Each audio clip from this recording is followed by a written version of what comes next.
If you can't handle work on vacation, maybe you don't belong here. That's interesting. We'll see who doesn't belong here. At the exact moment, my fingers brushed over the old burn scar on my shoulder, still warm from the sun, and the cheap sunscreen I was rubbing in my phone vibrated with a tone I knew too well. 3 dots popped up under Harvestpeak's HR logo. Then a message slid across the screen like a bad joke delivered too early. Logan, need you to log in for a quick fix. Of course. Even on vacation. Even with the ocean in front of me and a frayed beach towel wrapped around my waist, the one my daughter bought and said, "Dad, this time you're really taking a break."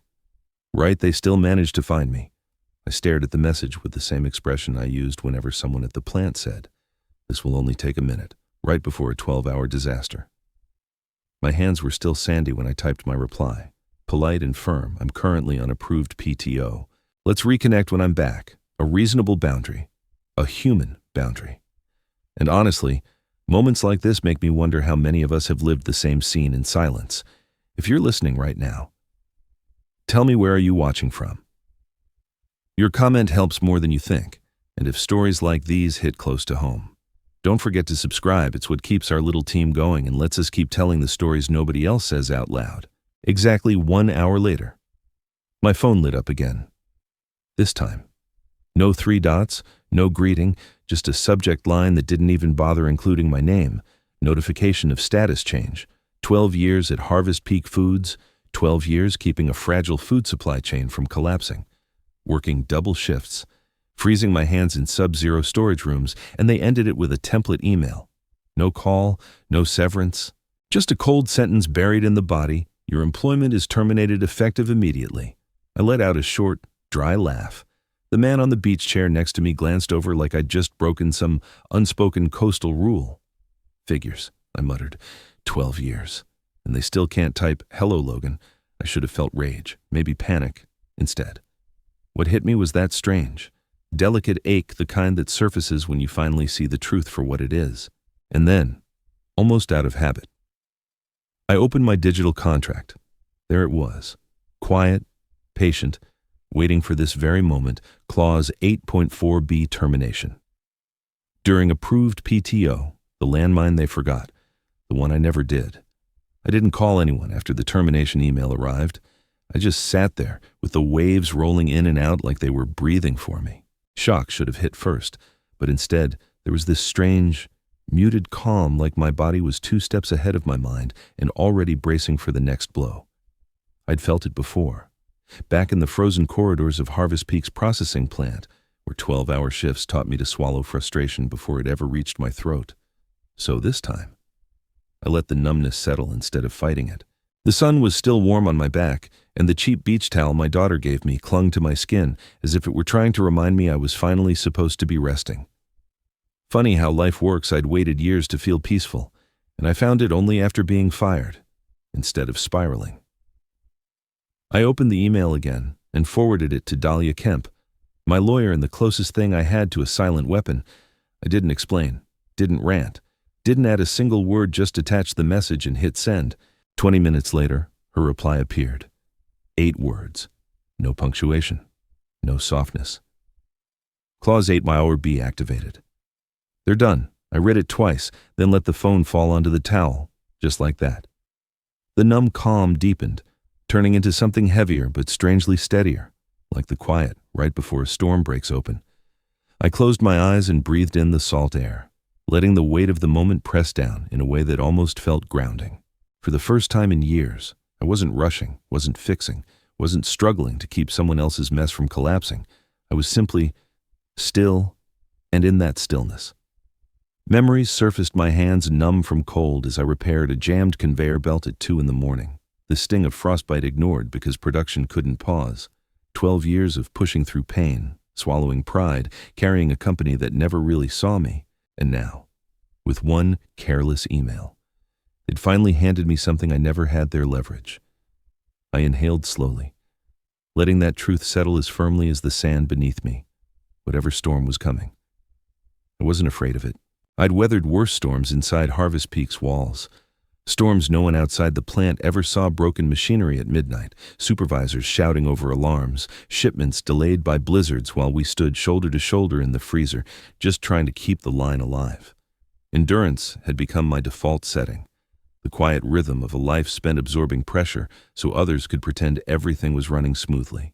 So when Dahlia's message arrived, short, sharp, almost surgical, it didn't jolt me, it simply clicked into place, as if my mind had been waiting for someone else to confirm what my body already knew.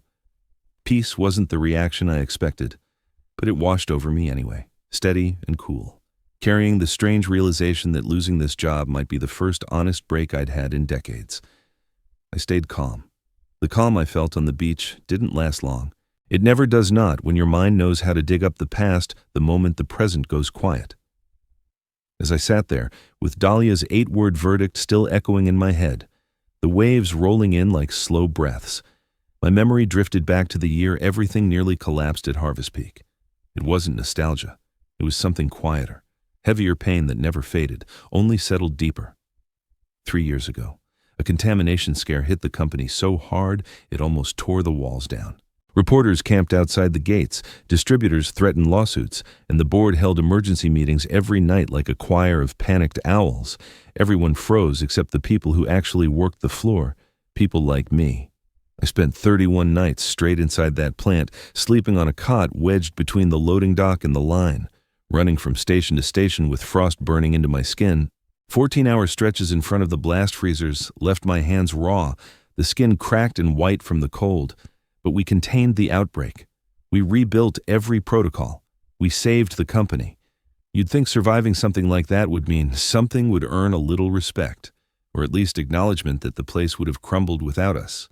But a few weeks later, when things settled and the spotlight shifted, Mason Carver, new CEO, 38, polished smile, more charm than substance, pulled me aside with a grin that never reached his eyes. "Logan, you should really stick to operations management," he said, tapping my shoulder like a friendly uncle.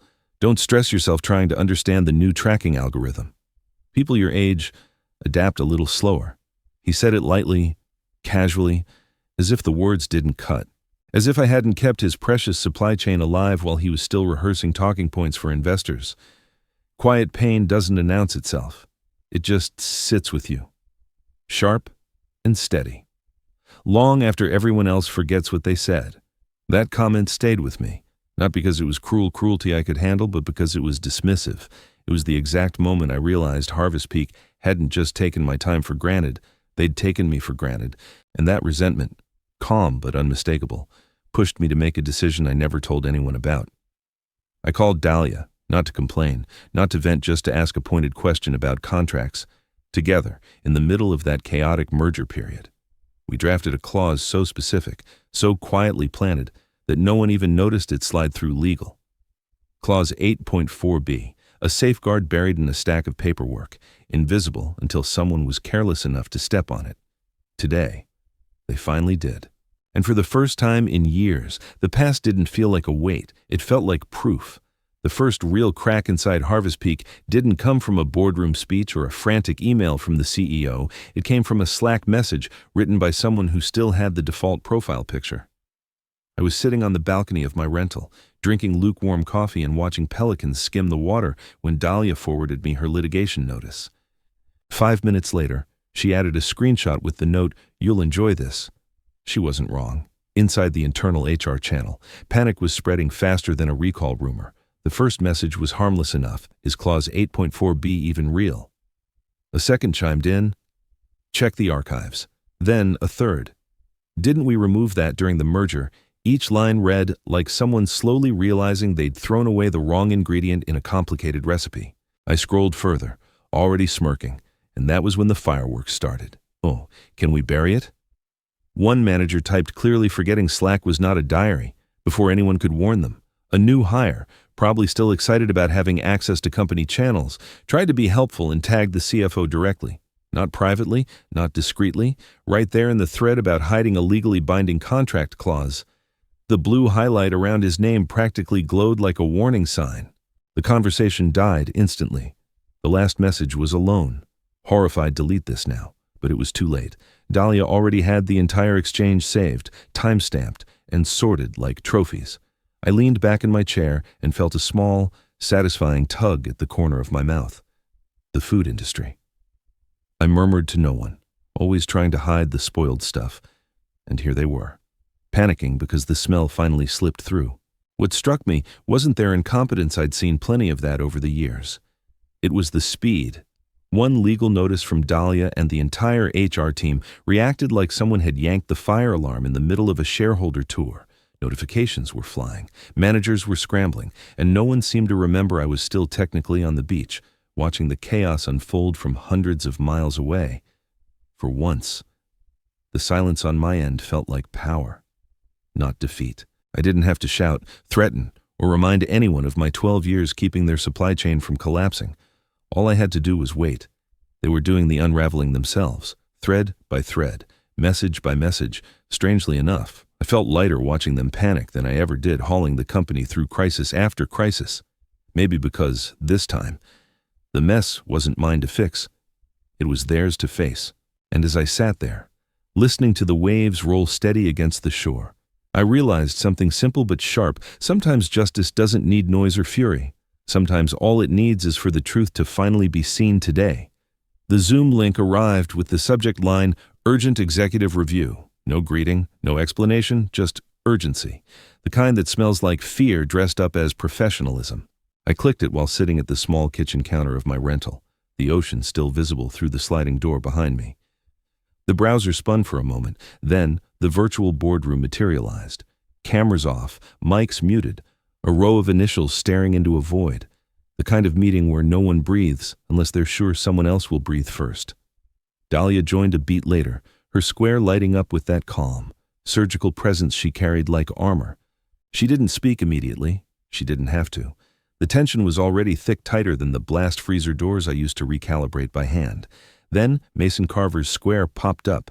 He was flushed, jaw clenched, hair a little too perfect for someone pretending not to panic. The CEO, who once joked I was too old to keep up, suddenly looked like a man terrified of falling behind. "Let's begin," Dahlia said, her voice smooth, almost gentle, but sharp enough to draw blood. She shared her screen. Slide 1, my employment contract. Slide 2, the PTO approval chain. Slide 3, the time-stamped Slack message that arrived while I was rubbing sunscreen into an old freezer burn. Each document clicked into place with the precision of a guillotine. Mason spoke first. Tripping over his own breath, HR acted independently, he insisted, lifting his chin like he rehearsed this line in a hallway mirror. "We didn't authorize a termination during PTO. Someone in HR pushed this without alignment." His voice cracked on alignment. Dahlia didn't argue. She simply moved to the next slide. A PDF, Harvestpeak letterhead, a page from the 2021 contract audit, highlighted in yellow, circled twice, Clause 8.4b acknowledged and approved, and beside it, clear as daylight, Mason Carver's electronic signature, date stamped, verified, undeniable. The silence that followed wasn't just awkward, it was suffocating, even through the screen. I felt it settle over the call like frost creeping across steel. Someone coughed softly. Another shifted in their chair, but no one spoke. Not a single defense, not one excuse. Mason stared at the document long enough that I wondered if he was trying to blink it out of existence. His face went from red to a grayish white, the color of a man realizing the trap he fell into wasn't set by someone else. He built it himself, signed it, and forgot it existed. I didn't say a word. I kept my camera off, my mic muted, my name tucked quietly in a corner of the screen. I didn't need to speak. I'd spent 12 years carrying this company through storms. Now it was their turn to choke on the weather. And I sat there, listening, as the weight of their own decisions finally pressed down. The morning after the boardroom disaster. I woke up earlier than usual, not because of anxiety, but because the ocean outside my window was louder than my thoughts for once. I made a cup of hotel room coffee, the kind that tastes like burnt cardboard, and stepped onto the balcony. My phone buzzed before I even took the first sip. It was Dahlia, sending me a single line internal audit triggered. "Brace yourself." I didn't brace. I leaned on the railing, looking at the waves as I opened the forwarded documents. Harvestpeak's legal and HR teams were scrambling like someone had kicked open a beehive in the middle of a shareholders tour. The internal audit report was stamped urgent 3 times, as if panic needed typography. The first page spelled out the problem in plain English. Clause 84B was not unique to me. 5 names appeared on the list, mine at the top, followed by 4 senior managers who had been onboarded during the chaotic contamination scandal 3 years ago. It turned out HR, in all their efficiency, had copy-pasted my updated contract template into theirs without reviewing the fine print. 4 more people had the exact same PTO protection trigger buried in their agreements. Potential liability, $5.2 million, additional legal exposure material, and escalating. Recommended actions, immediate mitigation. I could almost hear the panic screaming through the text. I scrolled further. Notes from the auditors showed frantic back-and-forth messages. Someone wrote, "Was this clause authorized?" Another replied, "Legal must have missed it." Then a third, "If all 5 trigger penalties, we're done." The lines read like the early stages of a corporate obituary. Then came the notice I didn't expect, but probably should have: HR Director Felicity Vaughn suspended pending investigation. The same Felicity who once lectured employees about attention to detail had apparently signed off on a stack of contracts without reading the parts that could financially gut the company.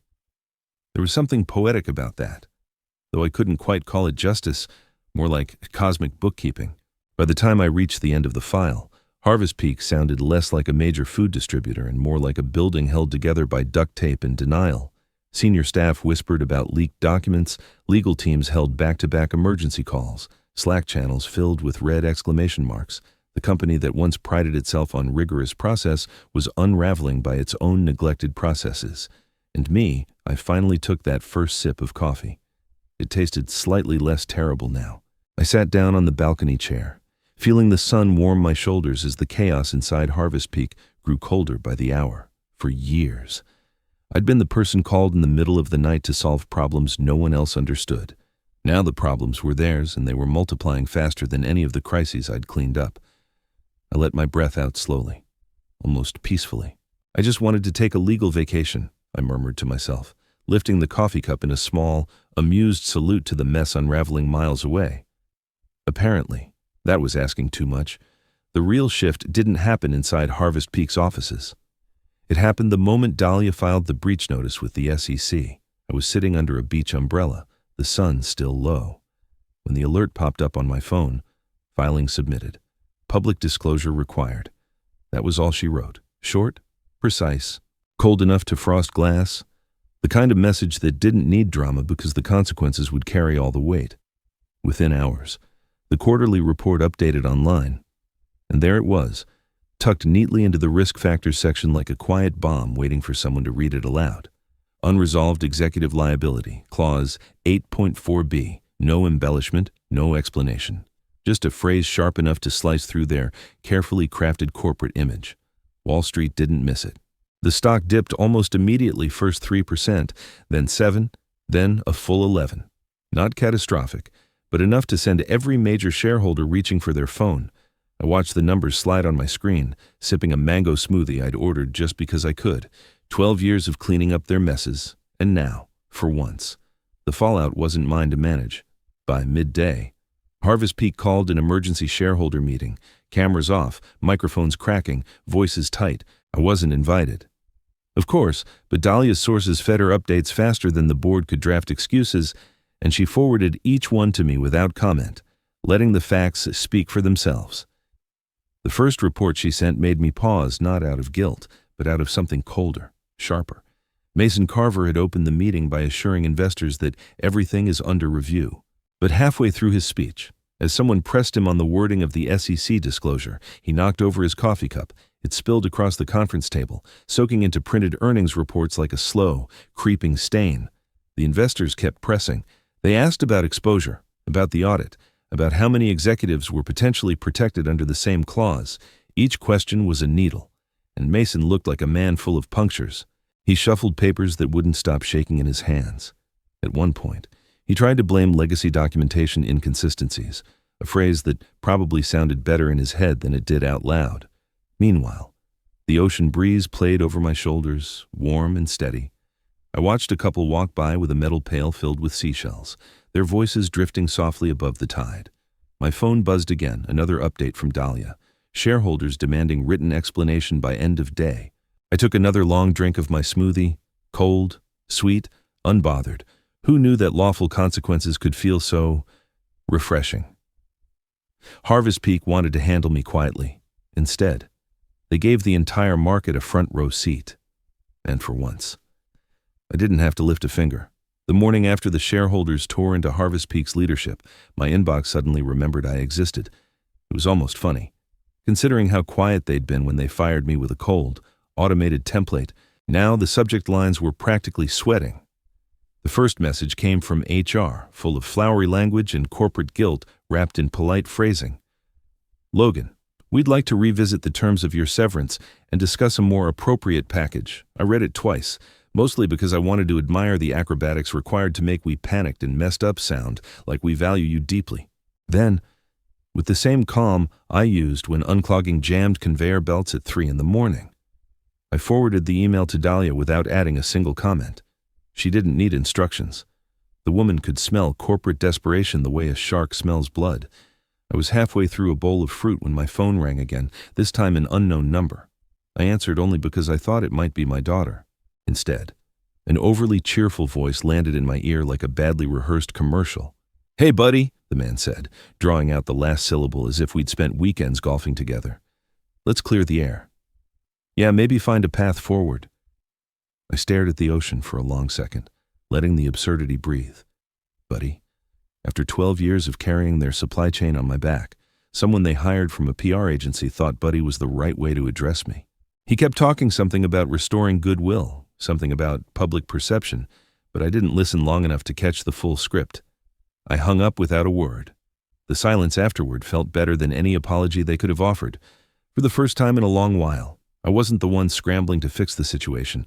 I wasn't the one getting called in on weekends, or being pressured to just make it work, or pretending to be grateful for being overlooked. Now, they were the ones desperate for a solution. And I was the one who could choose not to pick up the phone. A second email arrived minutes later. This one from an outside consultant wanting to bridge communication channels. I didn't bother opening it. I simply dragged it into the folder labeled Harvestpeak for Dahlia only and let my attorney handle the cleanup. I'd done enough heavy lifting for that company to last several lifetimes. Leaning back in my chair, I watched a sailboat drift lazily across the water. No buzzing machines, no emergency meetings, no supervisors breathing down my neck. Just quiet. Sun, and the growing awareness that the power dynamic had flipped completely. They wanted to negotiate now. Fine, they could negotiate with Dahlia.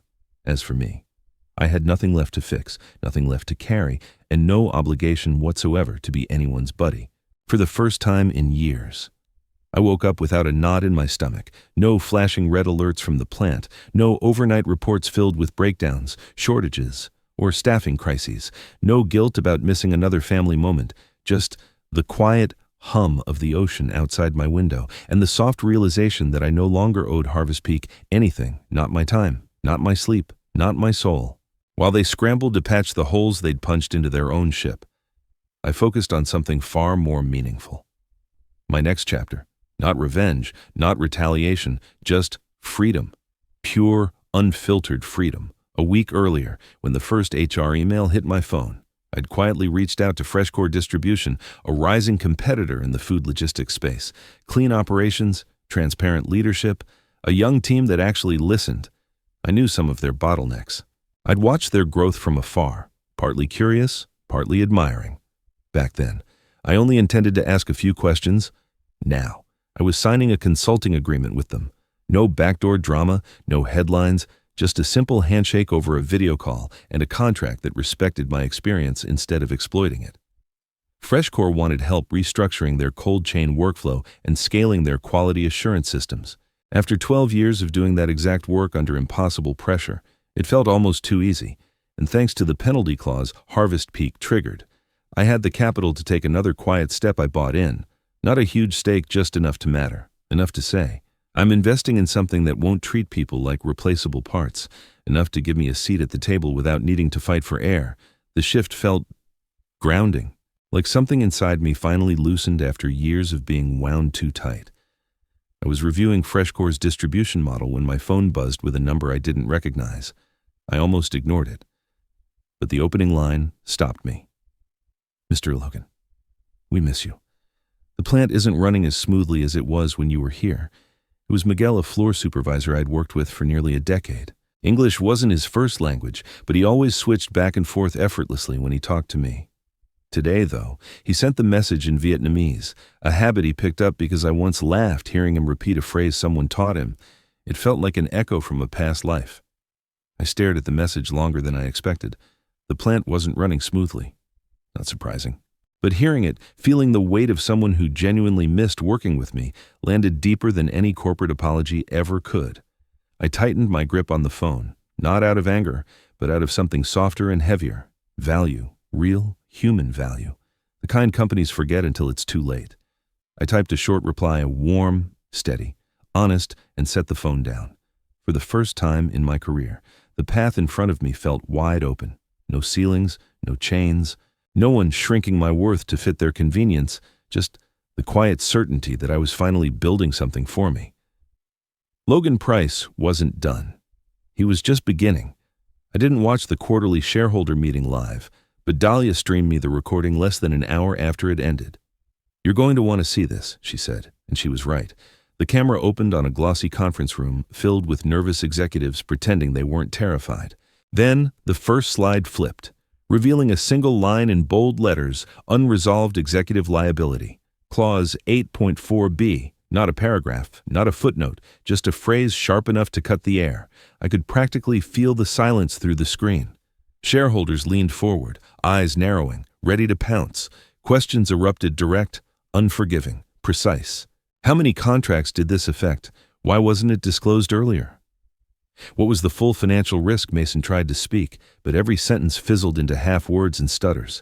I watched him grip the edge of the table, knuckles pale, trying desperately to control the narrative he'd already lost. Then someone requested clarification on the audit file. The CFO shifted uncomfortably. Mason reached for his coffee cup, but his hand shook so badly that he tipped it over, sending a slow ripple of brown liquid across the polished wood. He froze. No one moved to help. The moment stretched painfully until someone bluntly asked the final question. "Mr. Carver, how do you plan to maintain confidence moving forward?" Mason opened his mouth. Nothing came out. His eyes dropped to the table, shoulders folding inward. Then, without warning, he reached into his suit pocket, pulled out a single-page letter, and slid it across the table.